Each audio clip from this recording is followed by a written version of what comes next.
मेरा नाम अमित कुमार है और आप सभी का स्वागत है आपके अपने यूट्यूब चैनल सक्सेस गुरुकुल पर। एसएससी एमटीएस का एग्ज़ाम 2 मई से शुरू हो रहा है और इसी एग्ज़ाम के लिए मैंने मैथ का प्रैक्टिस सेशन शुरू किया है। ये प्रैक्टिस सेशन नंबर 5 होगा। इससे पहले का वीडियो आपने नहीं देखा है तो ज़रूर देखें और इस वीडियो से आपको थोड़ा भी बेनिफिट मिल रहा है तो वीडियो को लाइक ज़रूर करें और ज़्यादा से ज़्यादा बच्चों के बीच शेयर करें और चैनल पर नए हैं तो चैनल को सब्सक्राइब ज़रूर करें। चलते हैं आज के पहले क्वेश्चन की ओर। कह रहा है एक आदमी 12 किलोमीटर प्रति घंटा की चाल से चलता है तो वह 2 घंटे 10 मिनट में एक निश्चित दूरी तय कर सकता है। यदि वह समान दूरी साइकिल से 13 किलोमीटर प्रति घंटा की चाल से तय करे तो उसके द्वारा लिया गया समय ज्ञात कीजिए। तो समय जो पूछ रहा है वो मिनट में ही पूछ रहा है, ठीक है। तो पहले हम लोग समय को क्या करते हैं, मिनट में कन्वर्ट कर लेते हैं। 2 घंटा 10 मिनट, 2 घंटा 10 मिनट, तो 2 घंटा का मतलब हो गया कितना, 120 मिनट और 10 मिनट, यानी समय जो उसने लिया वो कितना लिया, 130 मिनट, जब वह पैदल चल रहा था, है ना। जब वो आदमी जो है 12 किलोमीटर प्रति घंटा की चाल से चल रहा, तो चाल जो था पहले वो था 12 किलोमीटर प्रति घंटा। अब चाहता है वो साइकिल से चले किस स्पीड से, 13 की स्पीड से। एक ही डिस्टेंस है, जो समय का अनुपात होगा वो चाल का उल्टा हो जाएगा, दूरी कांस्टेंट है तो, यानी समय का अनुपात हो जाएगा 13:12। 13:12, यानी पहले 13 यूनिट समय ले रहा था तो अब कितना लेगा, 12 यूनिट समय लेगा। कहने का मतलब 13 यूनिट का ही वैल्यू कितना है, 130 मिनट, क्योंकि पहले वो 130 मिनट लेता था।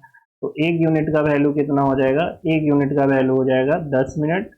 अभी कितना समय ले रहा है, 12 यूनिट, तो 12 यूनिट का वैल्यू कितना हो जाएगा, 120 मिनट, ठीक है। तो वो अगर साइकिल से जाएगा तो वही डिस्टेंस कवर करने में कितना समय लेगा, 120 मिनट।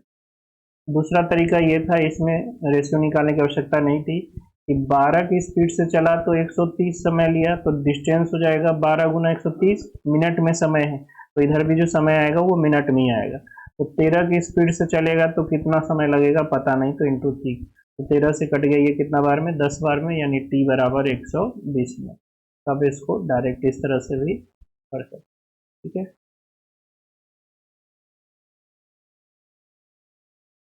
साधारण ब्याज पर 4 साल में 4,000 रुपए की धनराशि 4,960 रुपए हो जाती है। यदि ब्याज की दर स्वयं का 1.5 गुना हो जाए तो 4 वर्ष बाद यह धनराशि कितनी हो जाएगी। तो ब्याज मिला कितना, धनराशि हो गई 4,960 रुपए, पहले कितना थी, 4,000 रुपए थी, यानी ब्याज कितना मिला, 960 रुपए। सिंपल ब्याज जो साधारण ब्याज होता है, सिंपल इंटरेस्ट, वो समानुपाती होता है किसके, मूलधन के, वो समानुपाती होता है दर के, वो समानुपाती होता है टाइम के, है ना। यानी मूलधन अगर 1.5 गुना होगा तो ब्याज भी 1.5 गुना होगा, दर अगर 1.5 गुना हुआ तो ब्याज भी 1.5 गुना, समय 1.5 गुना हुआ तो ब्याज भी 1.5 गुना होगा, है ना। तो सेम वर्ष के लिए पहले भी 4 साल का, अभी भी 4 साल का पूछ रहा है, लेकिन दर सिर्फ 1.5 गुना हो गया, है ना। तो ब्याज भी क्या हो जाएगा, 1.5 गुना होगा। अब जो ब्याज मिलेगा उसको, वो पहले के ब्याज का 1.5 गुना, यानी 960 का 1.5 गुना। तो 15 छक 90 और 15 नामा 135 और 9 154, यानी अब जो ब्याज मिलेगा वो 1440 रुपया मिलेगा। और मूलधन कितना था, 4,000, और ब्याज मिल रहा है 1440, यानी टोटल हो गए 5,440 रुपये। तो अब जो हो जाएगा राशि वो हो जाएगा 5,440 रुपये। निखिल और नेहा ने 5:4 के अनुपात में पूंजी का निवेश किया। नेहा ने निखिल की तुलना में 1 वर्ष अधिक समय के लिए निवेश किया, उनके लाभ का अनुपात है, तो ज्ञात कीजिए कि नेहा ने कितने समय के लिए लिया। तो एक पार्टनरशिप हो रहा है, एक बिजनेस हो रहा है जिसमें निखिल है और नेहा है, और इनके इन्वेस्टमेंट का रेशियो दे रखा है, निवेश का अनुपात दे रखा है 5:4। टाइम किस रेशियो में इन्वेस्ट किए थे वो पता नहीं, लेकिन प्रॉफिट दे रखा है कि प्रॉफिट का जो रेशियो है वो 5:6:5।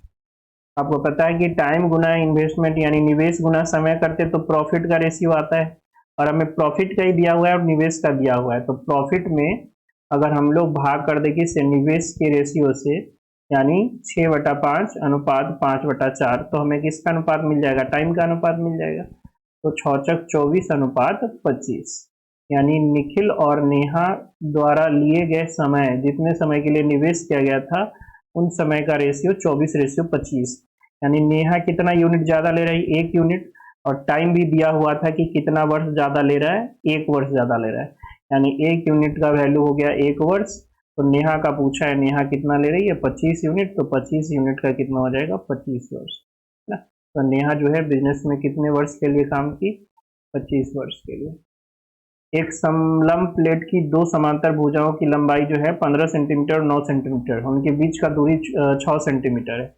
उस प्लेट पर 3 रुपये प्रति सेंटीमीटर स्क्वायर की दर से कॉपर प्लेटिंग की जानी है। प्लेट के ऊपरी भाग पर कॉपर प्लेटिंग करने की कुल लागत क्या होगी।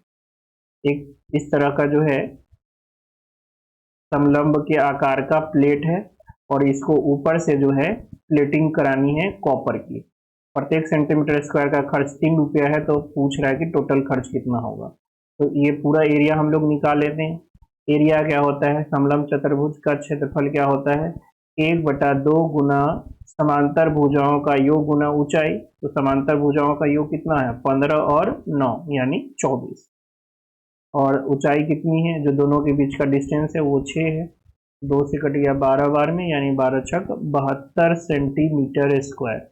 यानी जो समलंब प्लेट है उसका जो एरिया है वो 72 सेंटीमीटर स्क्वायर है, और 1 सेंटीमीटर स्क्वायर का प्लेटिंग करने का खर्च कितना है, 3 रुपया है। तो 72 सेंटीमीटर स्क्वायर का खर्च कितना हो जाएगा, 72 गुना 3 यानी 216 रुपये।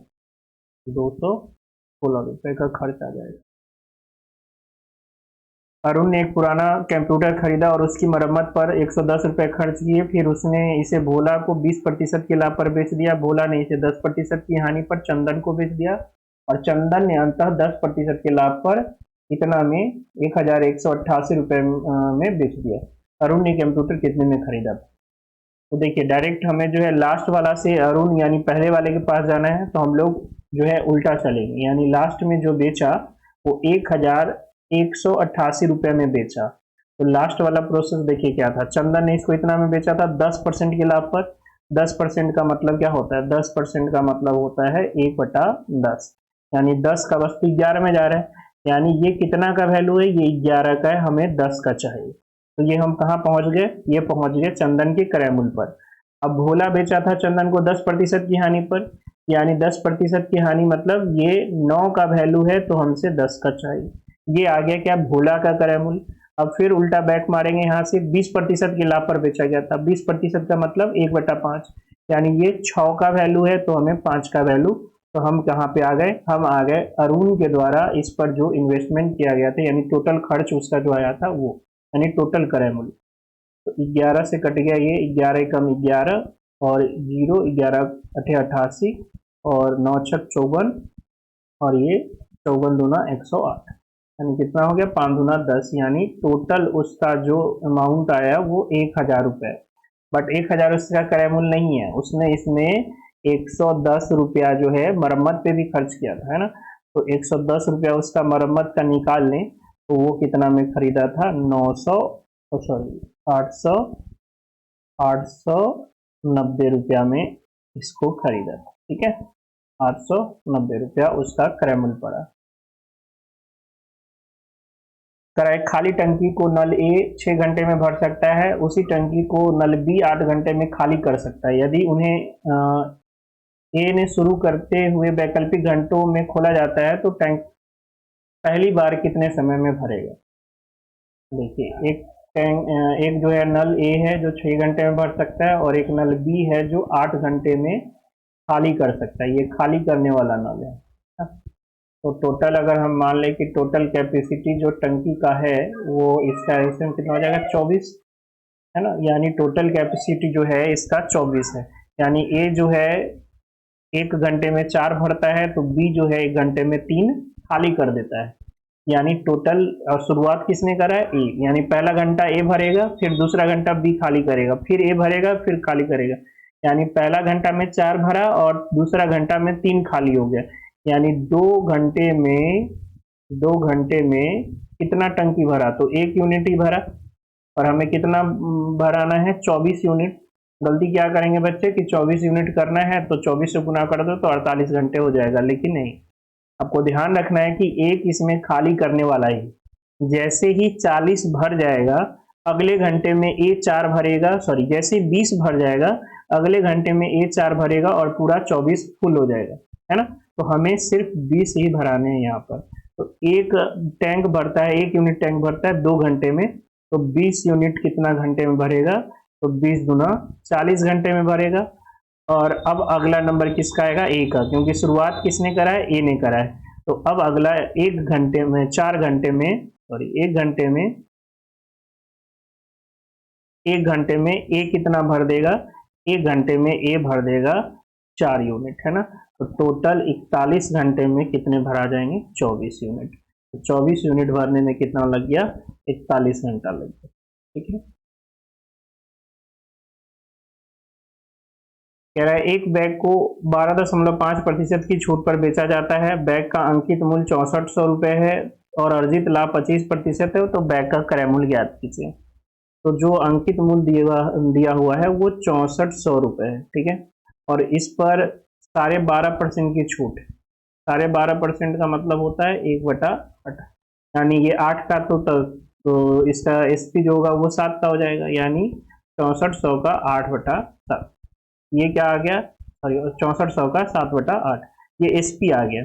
अब हमें पता है कि इस एसपी में 25% का लाभ है। 25% का मतलब क्या होता है, 25% का मतलब होता है 1/4, 25% का मतलब होता है 1/4, 1/4 का लाभ मतलब 4 में 1 का लाभ।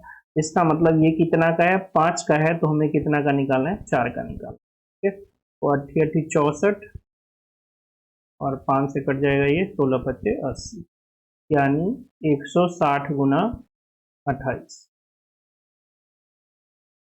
तो 0 और 16×8 कितना हो जाएगा, 128 और 12, 16 दूना 32 और 12 32 और 12 44, यानी 4480।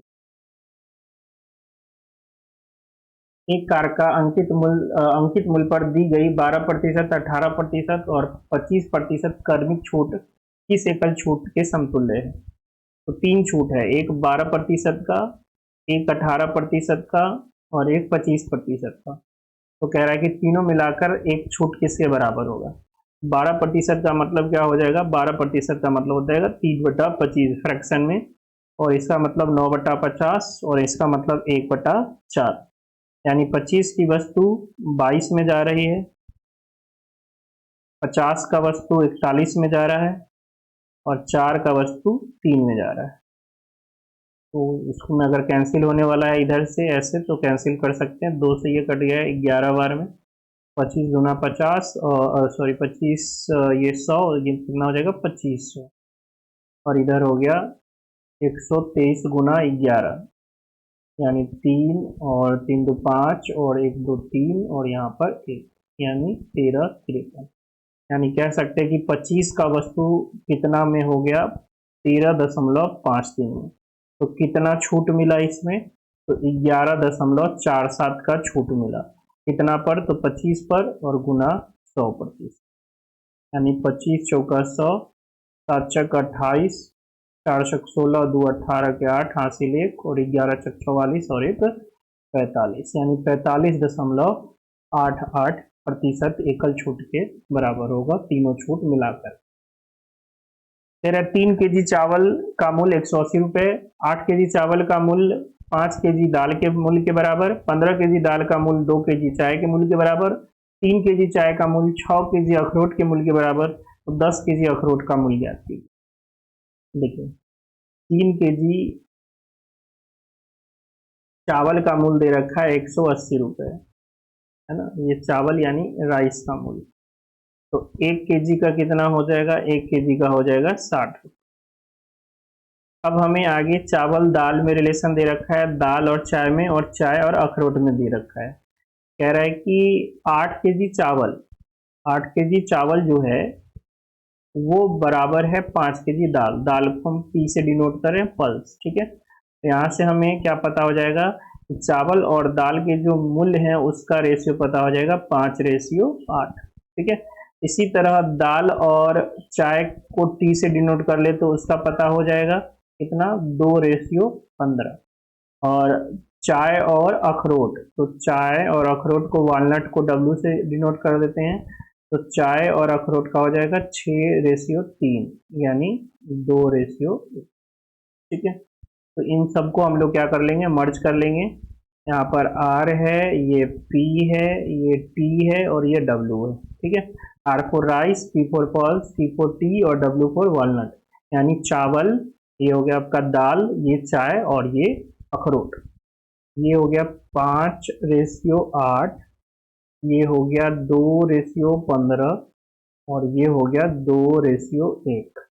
तो 2:2:2, यहाँ 8 8 और ये 15। तो हमें सबका रेशियो पता हो जाएगा। तो कटने वाला है तो यहाँ काट दीजिए। ये देखिए 2 दूना 4, 2 दूना 4, 4 दूना 8 और 4 दूना 8। तो यहाँ बच गया 5:8:15 दूना 30 दूना 60:15 दूना 30। ये चारों के मूल्य का अनुपात हो गया। अब इसमें हमें क्या दे रखा है, इसमें दे रखा है कि चावल का मूल्य, 1 केजी चावल का मूल्य 60 रुपए है, यानी 5 यूनिट का वैल्यू ही 5 यूनिट का वैल्यू ही कितना है, 60 रुपए है। ठीक है। तो 1 यूनिट का वैल्यू कितना हो जाएगा, यहाँ से 12 रुपए। हमसे पूछ रहा है किसका, अखरोट का, यानी वालनट का कितना है, वालनट का 30 यूनिट। तो 30 यूनिट का कितना हो जाएगा, 12 तिहाई 36 यानी 360 रुपए। बट ये याद रखिएगा ये काम हम 1 केजी पर कर रहे हैं, तो 1 केजी का 360 रुपए है, 10 केजी का पूछा है तो 10 केजी का कितना हो जाएगा, 10 केजी का हो जाएगा 3600 रुपए। 10 केजी का कितना हो जाएगा, 3600 रुपए। कराए एक साझा कारोबार में बी की पूंजी ए से आधी थी। यदि 8 माह बाद बी ने अपनी आधी पूंजी निकाल ली हो और उसके 2 माह बाद ए ने अपनी 1/4 पूंजी निकाल ली हो, तो ए और बी का लाभ का अनुपात क्या हो। और इसमें लिखना चाहिए कि 1 वर्ष के बाद। ठीक है। तो यहाँ पे ऐड कर दीजिएगा, ली हो तो 1 वर्ष में, 1 वर्ष में, तो 1 वर्ष में ए और बी का लाभ का अनुपात क्या होगा। ठीक है। देखिए क्या है, बी की पूंजी ए की आधी है, तो ए का हम मान लेते हैं कितना, 2, तो बी का कितना हो जाएगा 1। क्योंकि हमें 1/4 और ए का 1/4 निकालना है और बी का आधा निकालना है, तो फिर 1/4 निकालेंगे तो फ्रैक्शन में आ जाएगा, इसलिए हम लोग इसको 2 से गुना करके बना लेते कितना, 4:2 बना लेते हैं। कितना से गुना कर दिए, 2 से। ठीक है। तो ए का जो निवेश है वो 4 का है और बी का निवेश 2 का है। ए का निवेश ये जो 4 है ये चला कितना, 10 महीने, क्योंकि इसने बी के निकालने के 2 महीने बाद, जबकि बी निकाला 8 महीने बाद, तो 2 महीने बाद ये, यानी 10 महीना तक 4 लगा। 10 महीना के बाद जो 2 महीना बच गया उसमें इसने 1/4 निकाल लिया, तो 4 का अगर 1/4 करेंगे तो कितना आएगा, 1 निकाल लिया तो 3 बचा। ये 3 कितने महीने के लिए, 2 महीने के लिए, क्योंकि टोटल 1 साल की बात हो रही है। ठीक है। तो ये हो गया ए का। अब बी क्या कर रहा है, बी जो है 2 यूनिट लगा रहा है, कहां तक, 8 महीने तक। क्योंकि अगले 4 महीने के लिए उसने आधा पूंजी निकाल ली है, तो 2 का आधा 1, तो 1 निकाल लिया तो 1 बचा, 1 चला ये कितने महीने के लिए, 4 महीने के लिए। तो 40 और 6 46 और इधर हो गया 16 4 20, यानी ए और बी के जो लाभ का अनुपात हो जाएगा वो हो जाएगा 23:10। ठीक है। ए और बी सोने और तांबे की 2 मिश्र धातुएं हैं जो धातुओं को क्रमशः इतना इतना के अनुपात में मिलाकर तैयार की जाती है। मिश्र धातुओं की समान मात्रा को पिघलाकर एक तीसरा मिश्र धातु सी बनाया जाता है। यदि सी में तांबे की मात्रा 10 किलोग्राम है तो सी में सोने की मात्रा क्या है। देखिए 2 मिश्र धातुएं ए और बी, और इसमें क्या क्या है, इसमें है सोना और तांबा, है ना, सोना और तांबा। पहले वाले में सोना और तांबा का अनुपात 7:2, दूसरे वाले में 7:11, और कह रहा है दोनों की समान मात्रा लेकर एक तीसरा मिश्र धातु सी बनाया जाता है। तो यहाँ पर ये कितना है 9 और ये कितना है 18, दोनों की समान मात्रा लेनी है तो इसको इक्वल करना पड़ेगा, तो 2 से गुना कर लेते हैं। यानी अब जो नया रेशियो हो जाएगा वो 14 और 4 का और दूसरे बी में हो जाएगा 7 और 11 का। तो दोनों को जब मिलाएंगे, एक नया मिश्र धातु सी तैयार करेंगे, तो सी में कितना सोना हो जाएगा 21 और कितना तांबा हो जाएगा 15। और कट सकता है 3 से, तो 7 यूनिट 5, यानी जो नया मिश्र धातु बना है उसमें 7 यूनिट अगर सोना है तो 5 यूनिट क्या है, तांबा है। और आपको दे रखा है कि तांबे का मात्रा 10 किलोग्राम है, यानी 5 यूनिट का वैल्यू ही 10 किलोग्राम है, तो 1 यूनिट का वैल्यू 2 केजी हो जाएगा, तो 7 यूनिट का वैल्यू 7 दूना 14 केजी हो जाएगा, है ना। यानी जो मिश्र धातु, नया मिश्र धातु सी बना है उसमें सोने की मात्रा कितना है, 14 किलोग्राम।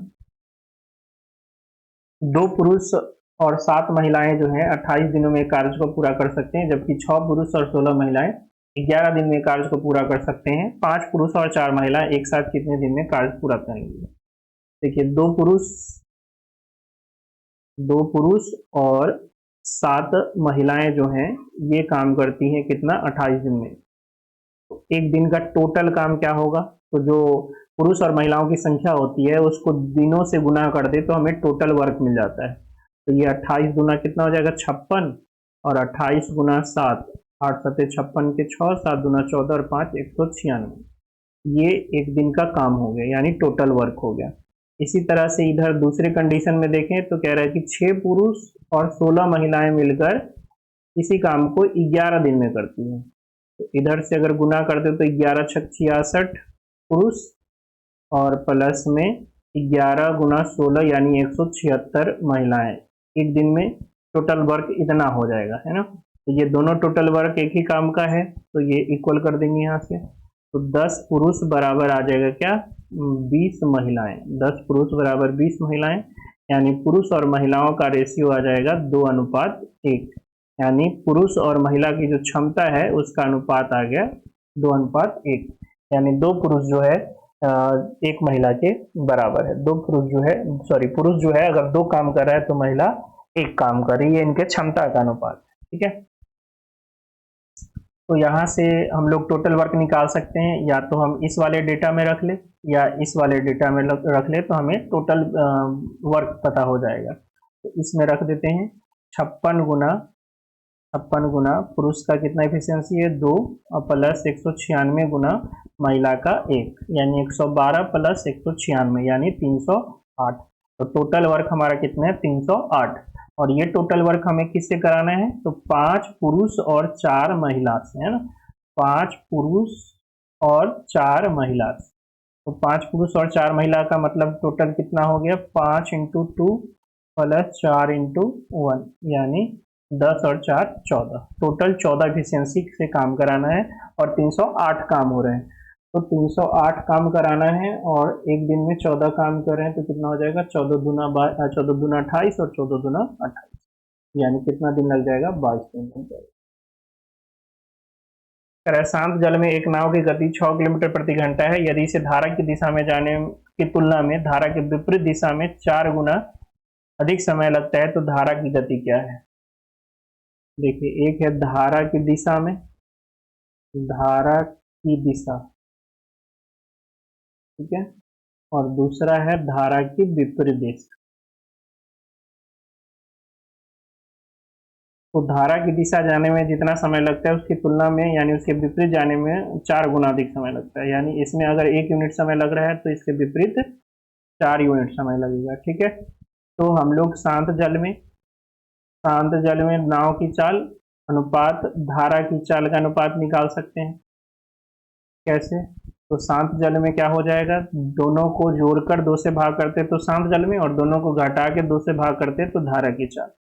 4 + 1/2 अनुपात 4 - 1/2, यानी कितना हो जाएगा, 5:2, यानी शांत जल में धारा की चाल 5 है, तो शांत जल में नाव की चाल 5 है, तो धारा की चाल कितनी है, 2 है। तो हमें दे रखा है शांत जल में नाव की चाल 6, यानी ये जो 6 किलोमीटर प्रति घंटा है, ये कितने यूनिट का वैल्यू है, ये 5 यूनिट का वैल्यू है। तो 1 यूनिट का वैल्यू कितना हो जाएगा, 1.2 किलोमीटर प्रति घंटा। धारा की चाल यानी 3 हो जाएगा ना, 4 में से गया 3, तो 3 यूनिट का वैल्यू कितना हो जाएगा, 12×3 = 36, यानी 3.6 किलोमीटर प्रति घंटा। ये हो गई धारा की चाल। कह रहा है एक संख्या को गलती से 3/2 से गुना करने के बजाय 7/5 से गुना कर दिया गया तो इस गलती के कारण परिणाम में कितने प्रतिशत का परिवर्तन होगा। तो देखिए इसके बटा में 2 है और इसके बटा में 5 है। 2 और 5 का एलसीएम कितना 10। अब मान लेते हैं कि संख्या क्या था 10 था।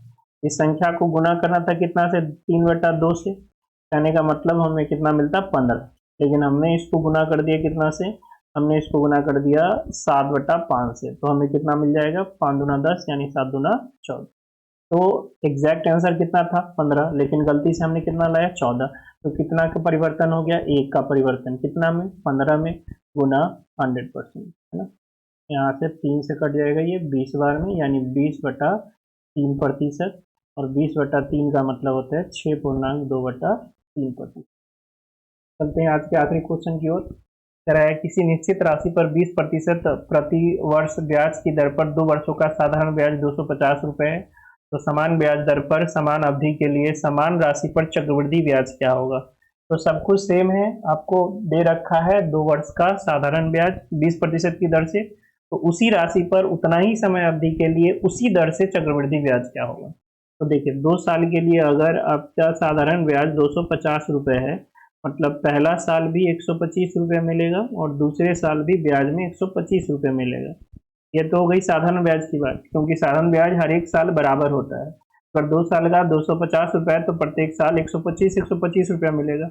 बट चक्रवृद्धि ब्याज में क्या है कि पहले साल तो चक्रवृद्धि ब्याज यही रहेगा, सीआई जो फर्स्ट ईयर का है वो तो 125 ही मिलेगा, लेकिन सेकेंड ईयर जो है वो 125 तो मिलेगा ही, साथ ही इस 125 का 20% भी मिलेगा, यानी ब्याज पर ब्याज मिलेगा।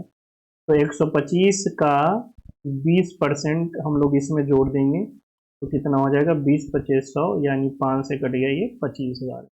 यानी दूसरे साल में हमें जो ब्याज मिला वो 125 + 25 यानी 150 रुपये। तो पहले साल का चक्रवृद्धि ब्याज 125 रुपये और दूसरे साल का चक्रवृद्धि ब्याज 150 रुपये, यानी 275 रुपये हमें टोटल 2 वर्ष का चक्रवृद्धि ब्याज मिलेगा। और इसके ऑप्शन भी ऐसे थे कि आप बिना सॉल्व किए हुए बना सकते थे। कितने दूर दूर ऑप्शन है। अब साधारण ब्याज अगर 250 रुपये है तो 250 से कुछ रुपया ज़्यादा ही होगा, है ना, 300 के आसपास अंदर ही होगा। लेकिन यहाँ पे ऑप्शन कितना था, डबल से सब ज़्यादा था। तो ऐसा नहीं है कि चक्रवृद्धि ब्याज करने पर जो है साधारण ब्याज से डबल हमें ब्याज मिल जाए, रेट अगर 20% हो तो इस केस में हम लोग ये सभी ऑप्शन काट सकते थे। ठीक है, तो इस वीडियो में इतना ही। आशा है कि आप लोग इस वीडियो का बेनिफिट उठा रहे होंगे और वीडियो को ज़्यादा से ज़्यादा शेयर करें, ठीक है ना। और अगर इसमें जो है एसएससी एमटीएस के लिए प्रैक्टिस सेशन में देख रहे हैं कि व्यू बहुत कम आ रहे हैं, बच्चों का रिस्पांस नहीं है, तो मैं ऐसा सोच रहा हूँ कि जो ये चीज़ को बंद करके ना टॉपिक वाइज शुरू से यानी 0 से एकदम एडवांस लेवल तक पढ़ाया जाए। तो आप लोग जो है अपना विचार जरूर शेयर कीजिएगा। ठीक है, मिलते हैं नेक्स्ट वीडियो में, तब तक के लिए जय हिंद जय भारत।